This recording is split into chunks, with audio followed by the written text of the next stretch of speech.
Did you know that Russia's military spending has surged so dramatically that it now surpasses the combined defense budgets of all European countries?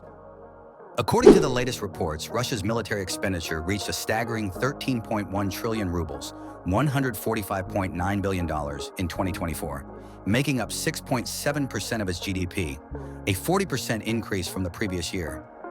This rapid militarization has transformed Russia into the world's second strongest military power in 2025, trailing only the United States.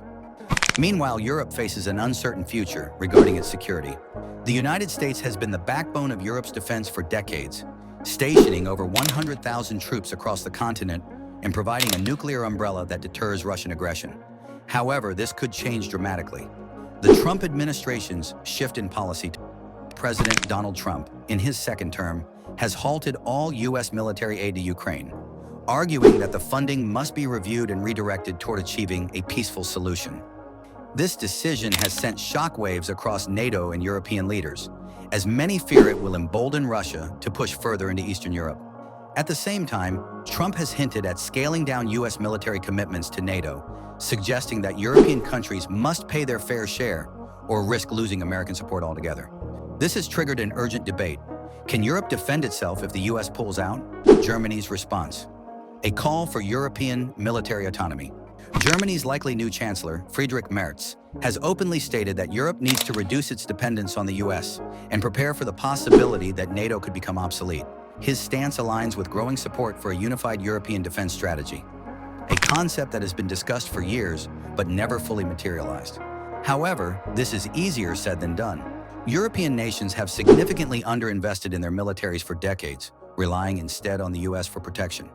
While countries like Poland and the Baltic states have ramped up their defense spending in response to the war in Ukraine, major economies like Germany and France still lag behind in military readiness. The current state of European military readiness.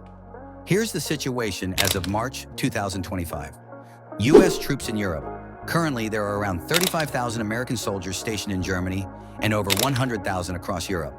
However, this number could decline if the Trump administration follows through on its promises to reduce commitments. NATO spending. Despite pledges to increase defense budgets, many European nations still fail to meet the 2% of GDP target for military spending. European military capability. The only European force with substantial battlefield experience is Ukraine, which continues to fight against Russia. The rest of Europe's armies have seen limited combat in recent decades. What are Europe's options? If the U.S. withdraws, Europe would have two main choices. One, strengthen national armies. Each country would significantly boost its own military forces, improve readiness, and increase spending. Challenge, coordination.